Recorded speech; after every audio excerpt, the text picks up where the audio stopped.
Bem-vindo ao Decreto Sutil. E me responde uma coisa com sinceridade. Quantas vezes você já sentiu que precisava ser forte o tempo todo, mesmo quando por dentro estava desmoronando? Quantas vezes você escolheu o silêncio ao invés da verdade?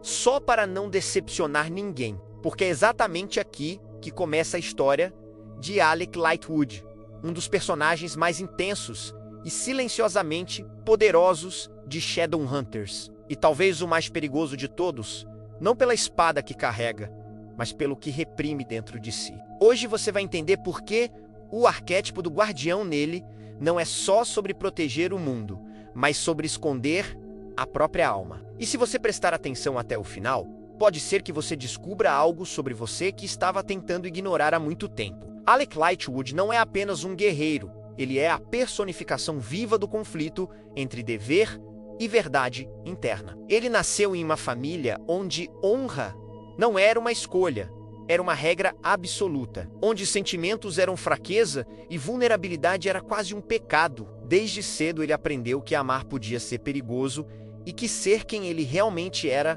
poderia custar tudo. E é aqui que o arquétipo do guardião entra com força total. Esse arquétipo carrega a missão de proteger, sustentar, manter a ordem, mas quando mal integrado, ele se transforma em repressão emocional, em autocensura, em uma vida vivida pela metade. E Alec viveu exatamente assim por muito tempo, dentro da psicologia analítica. Esse comportamento revela uma persona extremamente rígida, construída para agradar expectativas externas, enquanto a sombra crescia silenciosamente. E essa sombra tinha nome, tinha desejo, tinha verdade, mas não tinha espaço para existir. Agora observa isso com atenção, porque aqui entra um ponto profundo de programação mental. A forma como Alec pensa não nasceu com ele, ela foi condicionada, repetida, reforçada. Ele aprendeu que amor precisava ser escondido, que fraqueza era inaceitável, que o valor dele estava no desempenho e não na essência. Isso é um padrão clássico de PNL. Crenças limitantes instaladas por repetição emocional. E o mais interessante é que ele acreditava que aquilo era quem ele era, quando na verdade era apenas um padrão rodando no piloto automático. E aqui entra a virada energética, porque quando você olha pela lente da física quântica aplicada à consciência, você percebe que Alec estava colapsando a própria realidade a partir de uma frequência de repressão. Ele vibrava com tensão, medo de rejeição, necessidade de controle. E o campo ao redor dele respondia exatamente com mais situações que reforçavam esse estado interno. Mas tudo começa a mudar quando o amor entra em cena.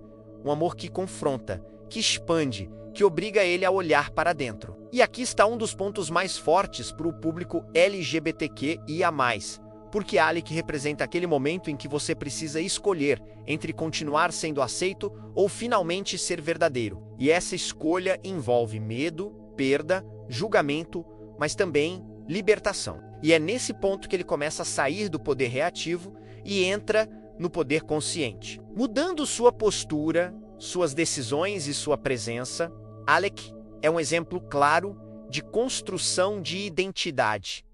Ele foi moldado, desconstruído e reconstruído ao longo das temporadas. Cada conflito e cada escolha fizeram parte desse processo. O maior medo dele nunca foi lutar contra demônios, foi ser rejeitado por ser quem realmente era. E ele supera isso enfrentando suas próprias crenças limitantes. Passo a passo, a runa que representa Alec é Tiwaz, a runa da honra e do guerreiro consciente. E um livro que reflete essa jornada é O Cavaleiro Preso na Armadura, que mostra o perigo de se perder dentro do próprio papel. E se existe algo que esse personagem ensina, é isso.